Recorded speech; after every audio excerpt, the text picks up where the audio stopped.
আজকে আমাদের আলোচনার যে বিষয় সেটা হচ্ছে আমাদের দীর্ঘকালীন ভারসাম্য। আমরা প্রথম বর্ষের ব্যষ্টিক অর্থনীতি পূর্ণ প্রতিযোগিতামূলক বাজার এই বাজারের লেকচারগুলো দিচ্ছি এবং আজকে আমরা আলোচনা করব দীর্ঘকালীন ভারসাম্য। যারা আগেরগুলো দেখোনি তারা আই বাটনে প্লেলিস্টের লিঙ্ক পেয়ে যাবে অথবা ডিসক্রিপশনে চেক করলে তোমরা প্রথম বর্ষের মৌলিক ব্যষ্টিক অর্থনীতি নামে প্লেলিস্ট পেয়ে যাবে, তোমরা ওখান থেকে বাকি লেকচারগুলো দেখে নিতে পারো।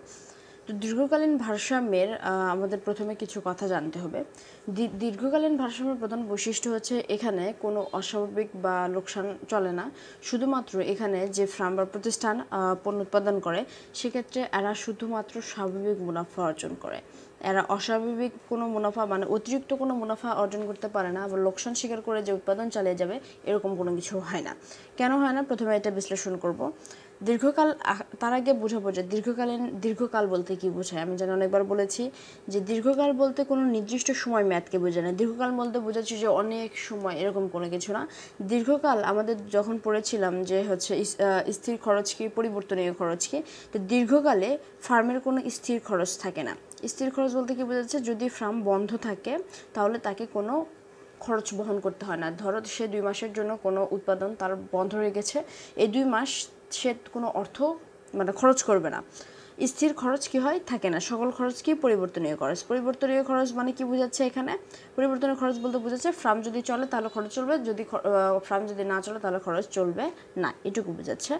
আর আমরা যখন দেখেছিলাম যে স্বল্পকালীন, যেখানে স্থির খরচ এবং পরিবর্তনীয় খরচ দুটাই থাকে, অর্থাৎ কোনো কারণে যদি ফার্ম 2 মাস বন্ধ থাকে তাহলে তাকে যেমন যে জায়গাটার উপরে ফার্ম অবস্থিত সে জায়গার ভাড়া দিতে হয়, ধরো বিদ্যুৎ খরচ দিতে হয়, ধরো শ্রমিকের খরচ দিতে হচ্ছে, সেটা হচ্ছে স্বল্পকালীন। অর্থাৎ যেখানে স্থির খরচ থাকে পরিবর্তনীয় খরচ থাকে, ফার্ম চলুক না চলুক তাকে খরচ কিন্তু দিতে হবে। আর দীর্ঘকাল বলতে বোঝায় যে এখানে কোনো স্থির খরচ থাকে না, সকল খরচই কি পরিবর্তনীয় খরচ, ফার্ম ইচ্ছা মতো সেটাকে পরিবর্তন করতে পারে। এর বিস্তারিত হচ্ছে এই স্বল্পকালীন এবং দীর্ঘকালীন ভারসাম্য বলতে একটা ভিডিও রয়েছে, সেখানে রয়েছে। তো এটাই হচ্ছে দীর্ঘকালীন। আর এখানে দীর্ঘকালে সকল ফার্ম হচ্ছে স্বাভাবিক মুনাফা অর্জন করে। কীভাবে, ধরো কোনো ফার্ম দীর্ঘকালে অস্বাভাবিক মুনাফা অর্জন করলো, কি করলো, অস্বাভাবিক মুনাফা অর্জন করলো। এই অস্বাভাবিক মুনাফা, অতিরিক্ত মুনাফা অর্জন করছে কোনো ফার্ম, এটা দেখে আরও 2-4টা ফার্ম কী করলো, শিল্পে কী করলো, প্রবেশ করলো। তো যখন 2-4টা ফার্ম আবার শিল্পে প্রবেশ করলো, যেখানে উৎপাদন করতো ধরো একটি উৎপাদন প্রতিষ্ঠান, যেখানে আরও 4-5টা উৎপাদন প্রতিষ্ঠান যদি একই পণ্য উৎপাদন করে তাহলে কি সেই পণ্যের কী হবে, যোগান কী হবে, যোগান বেড়ে যাবে। যদি যোগান বেড়ে যায় তাহলে মার্কেটে কী হবে, দাম কিন্তু কমে যাবে। কোনো জিনিস যদি মার্কেটে অপ্রতুল থাকে, অনেক বেশি থাকে, তাহলে কিন্তু সেটার দাম ধীরে ধীরে কমে যায়। যখন দাম কমে যাবে তখন যারা হচ্ছে শিল্পে প্রবেশ করেছিল তারা লোকসানের সম্মুখীন হবে। লোকসানের সম্মুখীন হয়ে কী করবে, তারা উৎপাদনটা কী করবে, ছেড়ে দিবে। ছেড়ে যেয়ে কোথায় অবস্থিত হবে, তাহলে যদি তারা উৎপাদন করে দেয় তাহলে একটা ফার্মই থাকলো, তাহলে তারা কী করলো, স্বাভাবিক মুনাফা অর্জন করলো। আবার যদি কারো লোকসান হয়, ধরো কোনো ফার্ম লোকসান সহ উৎপাদন করছে, আবার লোকসানের শিকার হলে তারা আর পণ্য উৎপাদন করে না, তারা কি করে, উৎপাদন স্তর মানে বাদ দেয়, অর্থাৎ উৎপাদন বন্ধ করে দিয়ে শিল্প থেকে শিল্প ত্যাগ করে। তাহলে কোথায় এসে দাঁড়াবে, সব স্বাভাবিক মুনাফা স্তরে এসে দাঁড়াবে। অর্থাৎ দীর্ঘকালীন ভারসাম্যের ক্ষেত্রে এখানে শুধু স্বাভাবিক ভারসাম্য অর্জিত হয়, কোনো অস্বাভাবিক না এবং কোনো লোকসান না। যেটা আমরা দেখেছিলাম যে স্বল্পকালীন ভারসাম্যে পূর্ণ প্রতিযোগিতামূলক বাজারে স্বল্পকালীন ভারসাম্য দেখায়, তখন আমরা দেখেছিলাম যে ওখানে অস্বাভাবিক রয়েছে, স্বাভাবিক রয়েছে এবং লোকসান রয়েছে।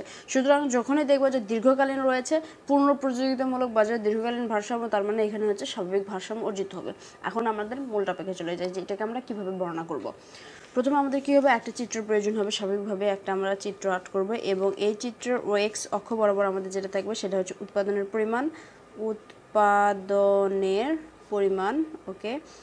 এবং ওয়াই অক্ষ বরাবর এই জিনিসগুলো মনে রাখা খুব জরুরি যে ওএক্স অক্ষ বরাবর কোন প্রশ্নে ওএক্স অক্ষ বরাবর কী রয়েছে, ও ওয়াই অক্ষ বরাবর কী রয়েছে।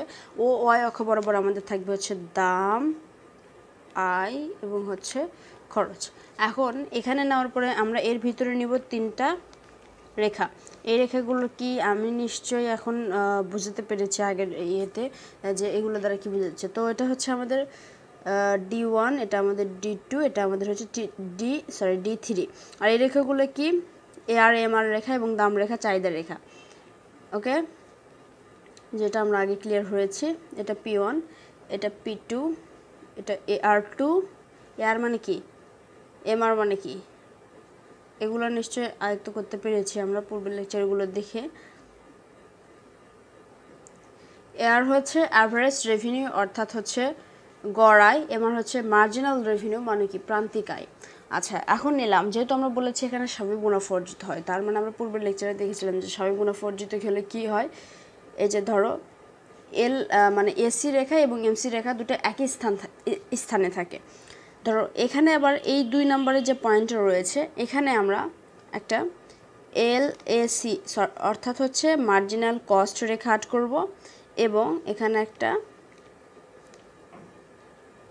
অ্যাভারেজ কস্ট আট করব। যেহেতু আমরা দীর্ঘকালীন পড়ছি সুতরাং এদের সামনে কি দিয়ে দেব, এল দিয়ে দেব। ওকে, আমি এখানে একটু পূর্বের বিষয়ে ইন্টারাপ্ট করতে চাই, সেটা হচ্ছে দেখো আমরা যখন স্বল্পকালীন ভারসাম্য পড়েছিলাম তখন দেখো স্বাভাবিক মুনাফা স্তরের চিত্রটা কীরকম ছিল, এরকম ছিল স্বাভাবিক মুনাফা সহ যে ভারসাম্য। সুতরাং এখানে কি হয়, ভারসাম্য রেখা এমসি যেখানে থাকে এসিও একই জায়গায় থাকে, কিন্তু যদি লোকসান হয় দেখো এসি এক জায়গা থেকে আসছে এবং এমসি এক জায়গা থেকে আসছে এবং এসি আরেক জায়গা থেকে আসছে, যেগুলো আমরা বিস্তারিত আলোচনা করেছি।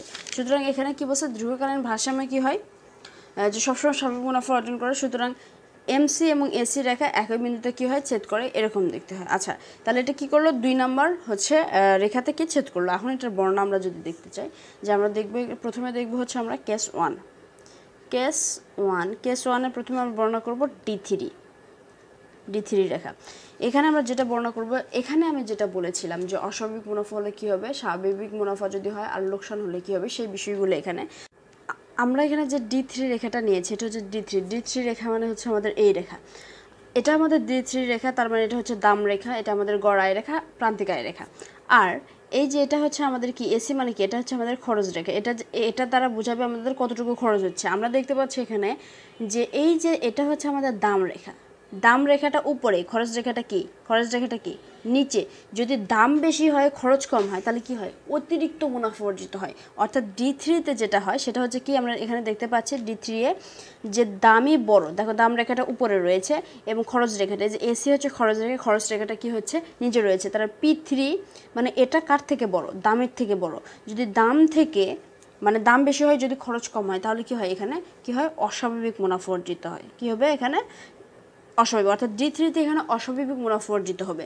যখন অস্বাভাবিক মুনাফা অর্জিত হয় তখন আমরা দেখেছিলাম যে তার সেই ফার্মের দিকে লক্ষ্য করে যে ওই ফার্ম অনেক উৎপাদন করছে, অনেক লাভ করছে, আমি তাহলে ওই ফার্মের মতো একটা ফার্ম গঠিত করি, তাহলে আমিও লাভ করতে পারবো। এরকম ভেবে 3-4টা ফার্ম কী করলো, শিল্পে প্রবেশ করলো।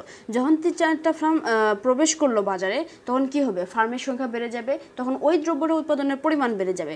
উৎপাদন পরিমাণ বেড়ে যাওয়ার ফলে কি হবে, যখন উৎপাদনের পরিমাণ বেড়ে যায় তখন কী হবে, সেই জিনিসের কী হবে, দাম কমে যাবে। দাম কমে যাওয়ার ফলে কী হবে, যে ফার্মের লোকসান হবে, ফলে কোথায় ফিরে আসবে, সেই স্বাভাবিক মুনাফা স্তরে কী করবে, ফার্ম ফিরে আসবে। আমি কি বলেছি আরেকবার আমি রিপিট করবো। সুতরাং প্রথমে কি হচ্ছে, এখানে আমরা দেখতে পাচ্ছি যে D3-তে আমাদের দাম রেখা, এটা আমাদের খরচ রেখা, দাম রেখা উপরে খরচ রেখা নিচে, তার মানে এখানে লাভ বেশি হচ্ছে। ধরো কোনো ফার্ম বেশি পরিমাণে লাভ করছে, নামক একটি ফার্ম বেশি পরিমাণে লাভ করছে, অনেক পরিমাণে লাভ করছে। এই ফার্মের দিকে লক্ষ্য করে কিছু ফার্ম আবার এই ফার্মের মতো করে, ধরো এই ফার্মটা কলম উৎপাদন করছে, বাজারে একাই কলম উৎপাদন করছে, বা আরও 2-3টা প্রতিষ্ঠান আছে। যখন বাজার প্রতিযোগিতা কম এবং তখন এই ফার্মটা অস্বাভাবিক মুনাফা লাভ করছে, ধরো তখন এই ফার্মকে দেখে আরও গ নামক কিছু ফার্ম বাজারে কি করবে, প্রবেশ করবে, যে আমরাও কি করব, কলম উৎপাদন করব। যেহেতু বেশি কলম উৎপাদন করে বেশি লাভ করছে, তাহলে আমরাও এবং গ এই 2টা হচ্ছে ফার্ম বাজারে প্রবেশ করলো, কলম উৎপাদন করা শুরু করলো। তখন কি হলো, বাজারে কলমের পরিমাণটা বেড়ে গেল, বিভিন্ন ব্র্যান্ডের কলম আসলো, বিভিন্ন কালারের কলম আসলো। তখন কি হলো, প্রথমে যা কলমের দাম ছিল পরে কিন্তু কলমের দাম কমে যাবে, যেহেতু অনেক পরিমাণ যোগান। তখন কি হবে, এগুলো লোকসান হতে শুরু করবে। সবগুলো ফার্মের কি হবে, নতুন যে ফার্মগুলো প্রবেশ করছে সেগুলোর কি হবে, লোকসান হবে। লোকসান যখন হবে তারা তার ফার্ম উৎপাদন পরিচালনা করবে না, তখন তারা কি করবে, উৎপাদন ছেড়ে দিবে। ছেড়ে দেওয়ার ফলে এগুলা কি হবে, ভেনিশ হয়ে যাবে। ভেনিশ হয়ে যাওয়ার পরে বাজারে যে ছিল সেই থাকলো, অর্থাৎ এখানে স্বাভাবিক মুনাফায় অর্জিত হবে। এটা গেল, তার মানে অস্বাভাবিক মুনাফা অর্জন করা এখানে সম্ভব হচ্ছে না। আচ্ছা, কেস 2-তে যদি আমরা দেখি, যে কেস 2-তে আমাদের কি রয়েছে, D2 রয়েছে। তাহলে D2-তে আমরা যেটা দেখতে পাই যে হচ্ছে, আচ্ছা D2 কেস 2, আচ্ছা ঠিক আছে। D2-তে আমরা দেখতে পাচ্ছি যে P2 দেখো এখানে দাম এবং কি খরচ সমান, তার মানে P2 ইকুয়াল টু কী হয় LAC, অর্থাৎ দামও যায় খরচও তাই। সুতরাং এখানে বলা যায় এখানে কি মুনাফা অর্জিত হচ্ছে, এখানে স্বাভাবিক মুনাফা অর্জিত হচ্ছে। দামও যা খরচও তাই, তার মানে এখানে স্বাভাবিক মুনাফা স্বাভাবিকভাবে, এখানে কোনো কথার হচ্ছে না, খেলাফ হচ্ছে না। এখন হচ্ছে কেস 3-তে যদি আমরা দেখি যে কেস 3-তে আমাদের D1 রয়েছে। D1-এ যদি আমরা একটু তাকাই যে এখানে কি হচ্ছে দেখো, D1-এর দিকে দাম আমাদের এখানে, খরচ আমাদের এখানে, অর্থাৎ দাম নিচে খরচ উপরে। যদি দাম নিচে থাকে খরচ যদি বেশি হয়, দাম কম খরচ বেশি, তাহলে এখানে কি হবে, অবশ্যই লোকসান হওয়ার একটা চান্স আছে। যে দাম কম কিন্তু আমাদের কি খরচ হচ্ছে বেশি, যদি খরচ বেশি হয় তাহলে এখানে কি হবে, আমাদের লোকসান হওয়ার একটা চান্স আছে। যদি লোকসান হয় তাহলে ফার্মগুলো তো থাকবেই না, অটোমেটিক বন্ধ হয়ে যাবে। সুতরাং ফার্মগুলো বন্ধ হয়ে গেল, সুতরাং এখানে যা আগে ছিল তাই থাকবে, অর্থাৎ স্বাভাবিক মুনাফা অর্জিত হবে, এখানে কোনো কাহিনী নেই। তার মানে আমরা দেখতে পেলাম যে দীর্ঘকালীন ভারসাম্যের ক্ষেত্রে অস্বাভাবিক বা লোকসান কোনো মুনাফা অর্জন করা সম্ভব নয়, শুধুমাত্র এখানে কি হবে, স্বাভাবিক মুনাফা অর্জিত হবে। কেন অর্জিত হবে সে বিস্তারিত বর্ণনা আমি দিয়েছি। প্রথমে আমরা একটা লেখ চিত্রের মতো চিত্র আর্ট করে নেব এবং তার মাঝখানে আমরা 3টা দাগ দিয়ে দেবো। এই দাগগুলো কি রেখা আর্ট করব, যেটা আমাদের হচ্ছে এই যে দেখতে পাচ্ছ, আমি প্রথমে অনেকবার বললাম, সামারি বলছি আমি এখন 2 নম্বর রেখাতে আমরা ভারসাম্য বিন্দু দেখাবো, 2 নম্বর যে রেখাটা রয়েছে। এবং এখানে D3-তে যেহেতু আমাদের দাম উপরে খরচ আমাদের, এই যে খরচ আমাদের নিচে, দাম উপরে খরচ নিচে, যেহেতু অস্বাভাবিক মুনাফা অর্জিত হয়, কিন্তু দীর্ঘকালে কোনো ফার্ম অস্বাভাবিক মুনাফা অর্জন করতে পারে না, কেন বলেছি। আচ্ছা, এটা গেল D3। D2-তে এখানে আমরা দেখতে পাচ্ছি এটা আমাদের দাম এবং খরচ, সুতরাং দামও যা খরচও তাই, সুতরাং এখানে হচ্ছে স্বাভাবিক মুনাফা। এবং D1-এ দেখতে পাচ্ছি দাম নিচে খরচ উপরে, অর্থাৎ দামের চেয়ে খরচ বেশি হচ্ছে, খরচই বেশি দামই কম, সুতরাং আমাদের এখানে কি হচ্ছে, লোকসান হচ্ছে। কিন্তু দীর্ঘকালে কোনো ফার্ম লোকসান সহ উৎপাদন পরিচালনা করতে পারে না, ফার্মটা বন্ধ হয়ে যায়। সুতরাং সব কিছু মিলে এখানে কোথায় আসতেছে, সব কিছু মিলে এখানে স্বাভাবিক মুনাফা স্তরে আসতেছে। এখন যদি আমি একটু বইয়ের বর্ণনা যদি হালকা করে একটু দেখাই যায়, এই যে এখানে আমি যে কথাগুলো বলেছি, এখানে যে কথাগুলো বলেছি সেগুলো সব আছে। যে দীর্ঘকাল বলতে কোনো নির্দিষ্ট সময় মেয়াদকে বোঝায় না, যে সময় মেয়াদে একটি ফার্ম তার স্থির এবং পরিবর্তনীয় সকল উপকরণই পরিবর্তন করতে পারে তাকে দীর্ঘকাল বলে, যেটা আমি প্রথমে বর্ণনা করেছি। অর্থাৎ দীর্ঘকালে ফার্মের উৎপাদন খরচের মধ্যে কোনো স্থির খরচ থাকে না, সকল খরচই পরিবর্তনীয়। অর্থাৎ ফার্ম যদি 2 মাস বন্ধ থাকে তাহলে তাকে অতিরিক্ত কোনো খরচ দিতে হবে না, ফার্ম বন্ধ থাকলে খরচও বন্ধ থাকবে, অর্থাৎ তার কোনো ব্যয় করতে হবে না, এটা সেটা বোঝাচ্ছে। তারপরে বলা আছে দীর্ঘকাল একটি পুনঃপ্রযোজিতমূলক ফার্ম অস্বাভাবিক মুনাফা অর্জন করতে পারে না, আবার ক্ষতি স্বীকার করে টিকে থাকতে পারে না। তাই বলা যায় ফার্ম শুধুমাত্র স্বাভাবিক মুনাফা অর্জন করে।